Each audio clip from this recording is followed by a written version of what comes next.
She dismissed them all with a wave of her hand and a turn of her perfectly sculpted nose.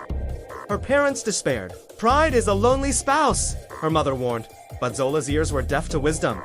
Then, one market day, he appeared. He was not of their village, nor any they knew.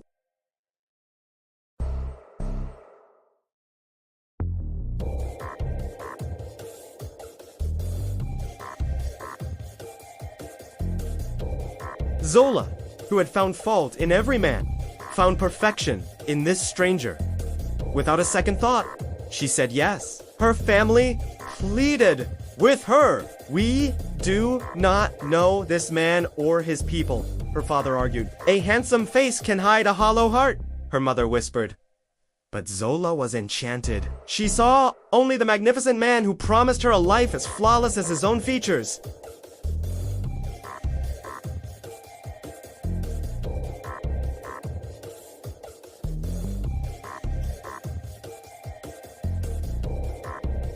And one called out, "Brother, thank you for the loan of your legs.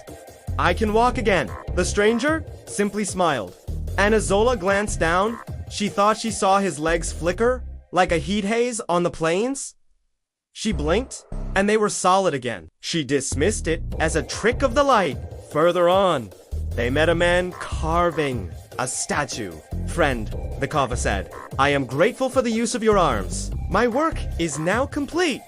The stranger nodded, and again, Zola saw a flicker. His arms seemed to lose their form for a moment, becoming as transparent as a dragonfly's wing. A knot of unease tightened in her stomach, but his reassuring smile quickly unraveled it. How could anything be wrong with someone so perfect? One by one, they met people who thanked her husband for the loan of his torso, his chest, his neck. With each encounter, his form wavered and thinned. The handsome man she had married was disassembling himself piece by piece, his borrowed beauty returning to its owners. The sun began to set, casting long, skeletal shadows across the path. The air grew cold. Zola's unease had blossomed into full-blown terror. The man beside her was no longer a man. He was a shimmering, translucent outline, a collection of whispers and borrowed parts. Finally, they stood before a hut in the deepest part of the Twilight Woods. A disembodied voice from a nearby skull chuckled. "And thank you, brother, for the loan of my face."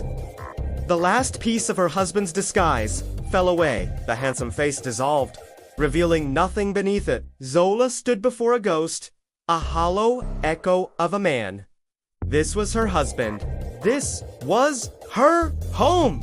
She had been so proud, so certain she deserved a man more perfect than any mortal. And she had found him. She had married a ghost, a being of borrowed parts and empty promises. Her screams were swallowed by the silent, waiting forest.